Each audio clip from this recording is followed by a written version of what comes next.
Les lustres étincelaient comme des diamants dans la grande salle de bal, et l'air était chargé d'un parfum de richesse et de privilèges. Je me tenais au bord de l'extravagante salle des mariages, ma robe d'un simple bleu marine, modeste mais élégante, n'ayant rien à faire au milieu de la mer de robes de créateurs et de bijoux coûteux. Mes parents, vêtus de leurs plus beaux atours, étaient les vedettes de la soirée et jouissaient de l'attention des riches et des puissants. C'est alors que cela s'est produit. Mesdames et messieurs, la voix de ma mère a retenti dans le micro, ses yeux brillants d'une lueur cruelle. Nous voulons prendre un moment pour saluer quelqu'un de très spécial pour nous. Je me suis crispée, sentant déjà ce qui allait se passer. Mon père s'est avancé à côté d'elle, un crâne s'est posé sur ses traits acérés. Notre fille, Ivy, annonça-t-il en faisant un geste vers moi. Les têtes se sont tournées, les chuchotements ont commencé. Ou plutôt, l'embarras de la famille. Les rires fusent parmi les invités. Ma poitrine s'est soulevée. Elle refuse d'accepter nos manières, notre statut. Ma mère a continué, feignant la déception. Imaginez tout le monde, notre fille, travaillant pour quelqu'un d'autre. Une simple employée et une entreprise au lieu de faire partie de l'empire de cette famille. Les rires redoublent. Mon père a souri. Nous avons essayé de lui donner une bonne vie, mais elle nous a tourné le dos. Regardez-la, dans cette robe bon marché, alors qu'elle pourrait faire partie de l'élite. La chaleur de la honte me monta au visage, mais je me forçai à rester immobile, à ne pas montrer la dévastation qui me traversait. Je savais qu'ils désapprouvaient mes choix, mais là, me démolir publiquement comme si je n'étais rien, c'est alors qu'une voix sans équivoque a tranché les moqueries. Ça suffit. Le silence. Je me suis retournée, et il était là, Damon est mon patron. Un millionnaire autodidacte qui imposait le respect par sa simple présence. Et elle s'est avancée, ses yeux gris perçants fixés sur mon père. Ivy a plus de valeur que vous tous réunis, dit Damon, d'une voix égale mais mortelle. Et si quelqu'un ici en doute, je serais heureux de l'éclairer. Toute la salle retint son souffle. Le visage de mon père prit une dangereuse teinte rouge. Pour qui vous prenez-vous? Damon sourit, imperturbable. L'homme qui sait reconnaître le talent quand il le voit. Contrairement à toi, les halètements de la foule se sont multipliés. Ma mère s'est avancée, sa fausse inquiétude se transformant en frustration. C'est une affaire de famille. Vous n'avez pas à vous en mêler.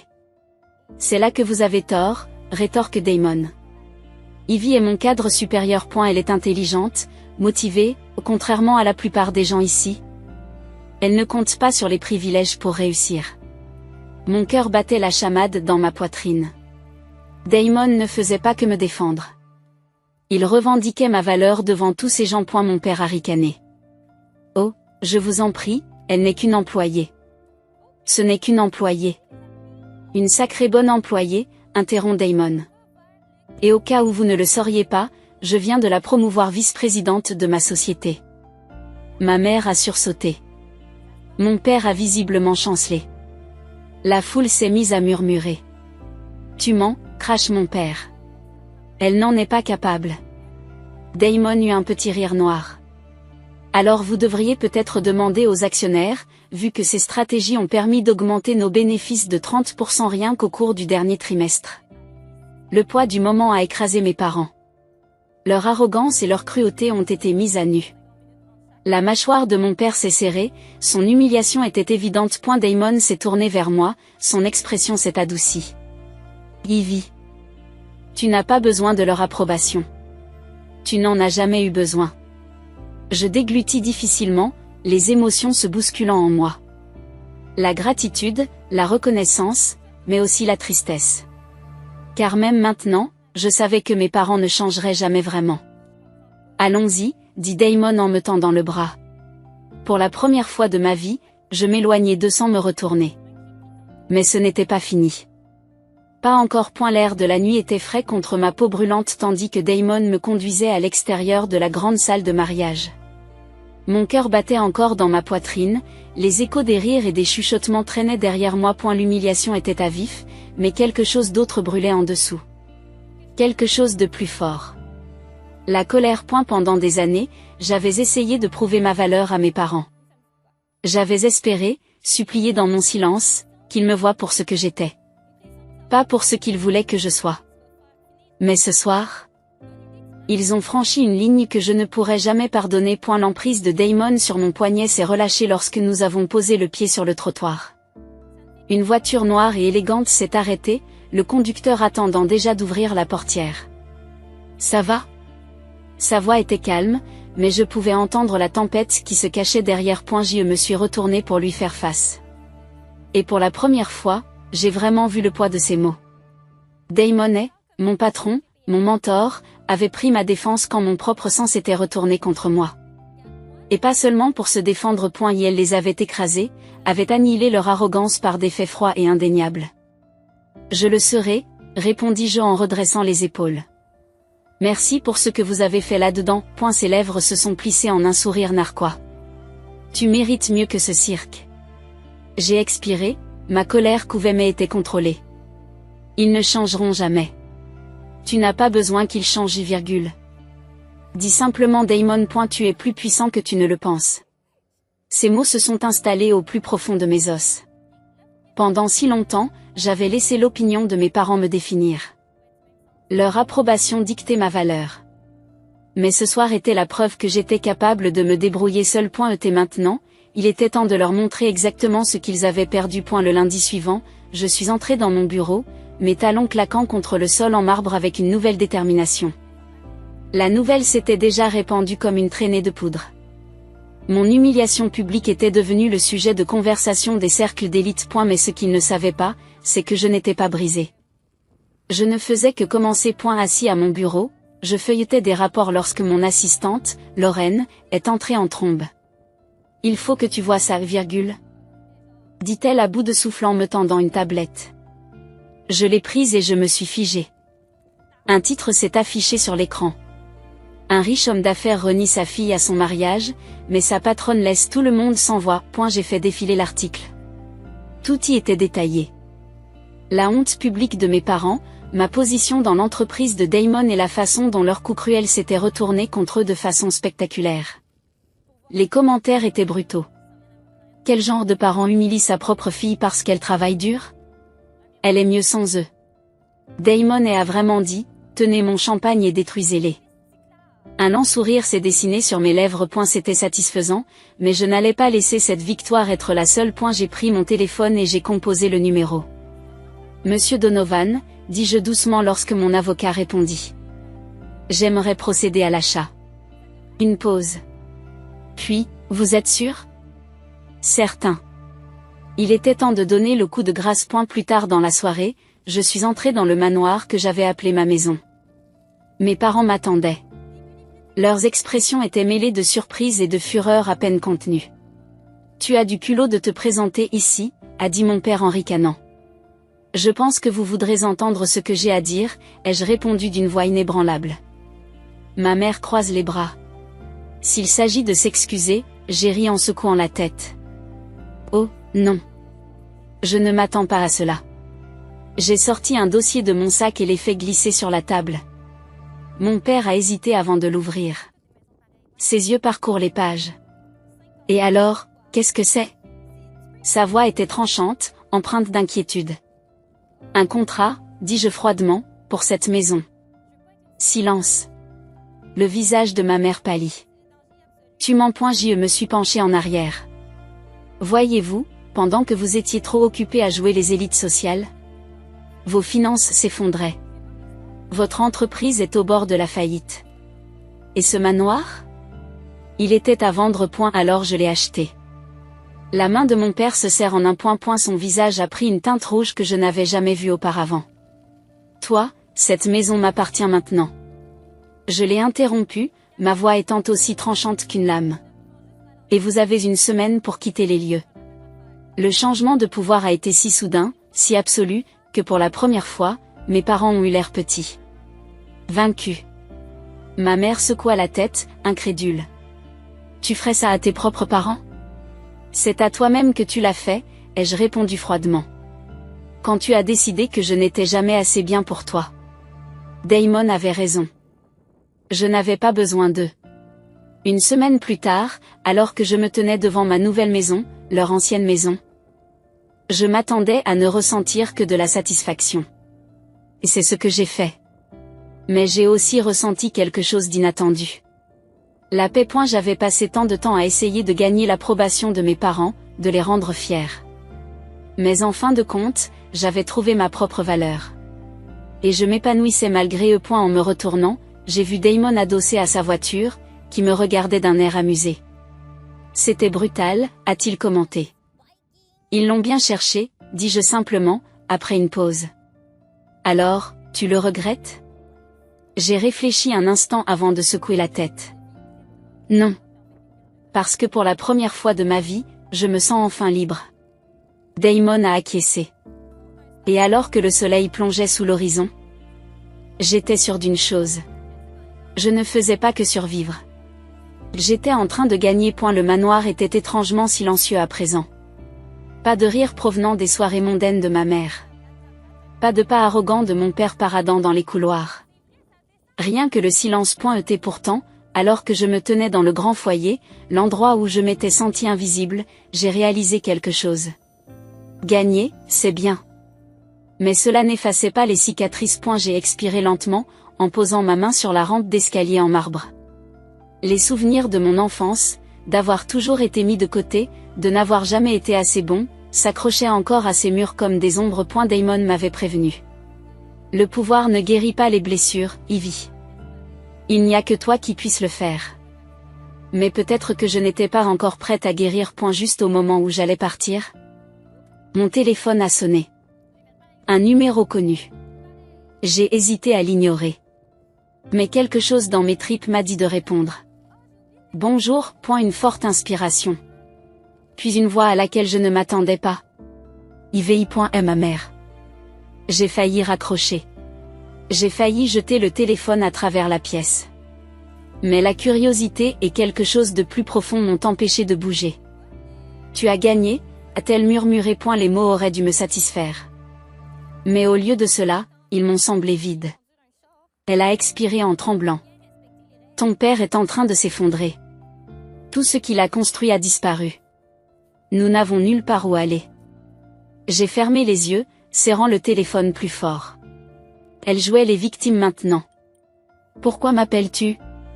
J'ai demandé, la voix plus froide que je ne m'y attendais. Une pause. Puis un aveu que je n'avais pas vu venir. Parce que je ne sais pas quoi faire sans toi. Pour la première fois de ma vie. La voix de ma mère n'avait pas sa netteté habituelle. Elle semblait perdue. Comme si elle savait qu'au fond d'eux-mêmes, ils étaient muets. Je déglutis difficilement, la gorge encombrée d'émotions contradictoires. J'avais rêvé de ce moment, de les voir s'effondrer. Mais maintenant que c'était en train de se produire, cela ne me réjouissait pas parce que je n'étais pas comme eux. Le lendemain matin, je me suis retrouvée à faire les 100 pas dans mon bureau. Damon, appuyé contre mon bureau, m'observait avec son expression indéchiffrable. Tu penses à les aider? A-t-il deviné? Je me suis passé une main dans les cheveux. Je ne sais pas. Elle a légèrement penché la tête. Ivy, ils t'ont humilié devant des centaines de personnes. Ils t'auraient laissé te noyer si les rôles avaient été inversés. Je laisse échapper un petit rire sans humour. Je laisse échapper un petit rire dépourvu d'humour. Et crois-moi, une partie de moi veut les laisser exactement où ils sont.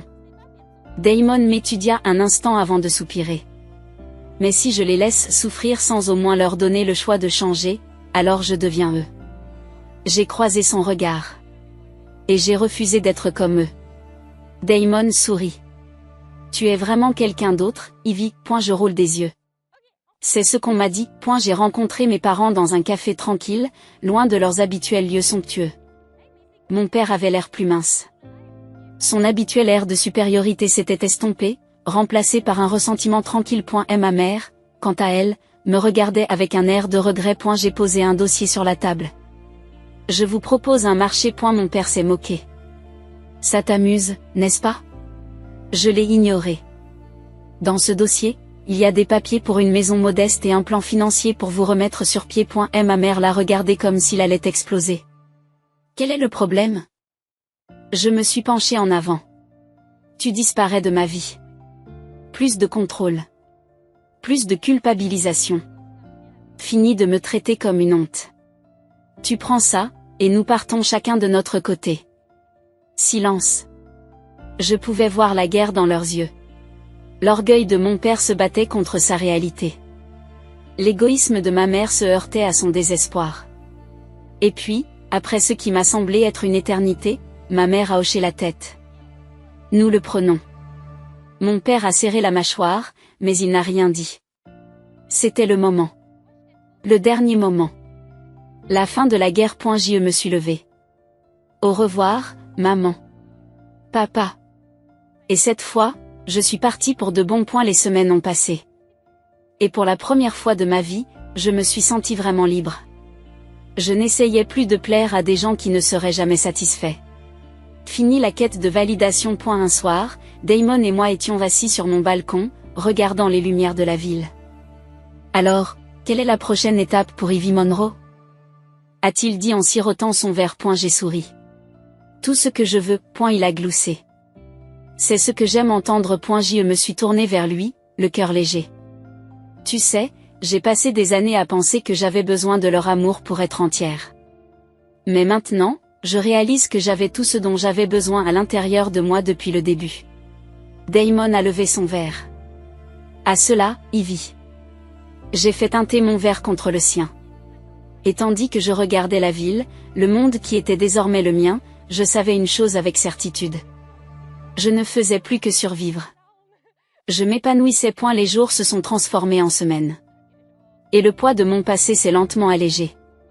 Mes parents avaient accepté l'offre et avaient disparu de ma vie. Je m'attendais à ce que la culpabilité s'installe. Au lieu de cela, j'ai ressenti du soulagement. Pour la première fois, je ne regardais pas par-dessus mon épaule, attendant leur prochain acte de cruauté. Avec cette liberté retrouvée, je me suis jetée à corps perdu dans mon travail. J'ai passé de longues heures au bureau, à affiner des stratégies, à faire avancer notre entreprise. Sous ma direction, notre dernière expansion commerciale avait dépassé les attentes. Les investisseurs étaient ravis. Même Damon, qui faisait rarement l'éloge de qui que ce soit, m'a souri et m'a dit « Tu me fais mal paraître, Ivy. » Je me sentais bien. Mais quelque chose restait en suspens au fond de mon esprit. Une question à laquelle je n'avais pas encore répondu. Qui étais-je, maintenant que je n'avais plus besoin de prouver quoi que ce soit à qui que ce soit? Un soir, j'ai quitté le bureau tard, décidant de marcher au lieu de prendre ma voiture. J'avais besoin d'air. De m'aérer l'esprit. C'est alors que je l'ai vue. Une femme, grelottant sur un banc près d'une supérette, serrant un manteau usé autour de ses épaules. Elle avait l'air épuisée? Vaincue. Comme si la vie s'était acharnée à la briser. Quelque chose en elle m'a fait penser à moi. J'ai hésité un instant avant de m'approcher d'elle. Tu vas bien? Je lui ai demandé doucement. Ses yeux méfiants rencontrèrent les miens. Je vais bien, a-t-elle menti? J'y connaissais ce regard. L'orgueil mêlé au désespoir. Sans mot dire, j'ai sorti mon portefeuille et lui ai tendu quelques billets de $100. Trouver un repas chaud. Un endroit où rester. Elle a regardé l'argent, puis m'a regardé. Pourquoi? J'ai souri. Parce que parfois, les gens ont juste besoin d'un peu d'aide. Les larmes lui montent aux yeux et elle prend l'argent d'une main tremblante. Merci. En m'éloignant, j'ai réalisé quelque chose. Aider les gens, les élever au lieu de les démolir, c'était ce que j'étais censée être. Pas la fille de mondains arrogants. Pas une simple employée d'une entreprise, mais quelqu'un qui fait la différence. Le lendemain matin, je suis entrée dans le bureau de Damon avec une idée en tête. Nous devons créer une fondation. Ai-je dit en déposant un dossier sur son bureau. Il a haussé un sourcil. Une fondation? Pour aider les gens qui essaient de reconstruire leur vie, ai-je expliqué. Des gens qui n'ont pas de parents riches sur lesquels s'appuyer. Des gens qui n'ont besoin que d'une seule occasion pour tout changer. Damon s'est adossé à sa chaise, m'étudiant. Tu es vraiment quelqu'un d'autre, Ivy. Je souris. C'est ce qu'on m'a dit. Il a gloussé en feuilletant la proposition. Puis, après un moment, il a hoché la tête. Faisons-le. C'est ainsi que j'ai fait un pas de plus pour devenir quelqu'un dont je suis fier. Un soir, alors que je quittais le travail, mon téléphone a sonné. J'ai jeté un coup d'œil à l'écran. Ma mère. Je l'ai laissé sonner. Je n'avais aucune envie de rouvrir cette porte. Mais quelque chose dans mes tripes m'a dit de décrocher. J'ai soupiré et j'ai répondu. Bonjour. Il y a eu un silence à l'autre bout du fil. Puis une voix calme et hésitante. Je voulais juste te dire que j'ai vu ce que tu as fait. J'ai froncé les sourcils. De quoi parlez-vous? La fondation. Aider les gens. C'est partout dans les journaux. Je suis restée silencieuse. Pour la première fois, il n'y avait pas de cruauté dans sa voix.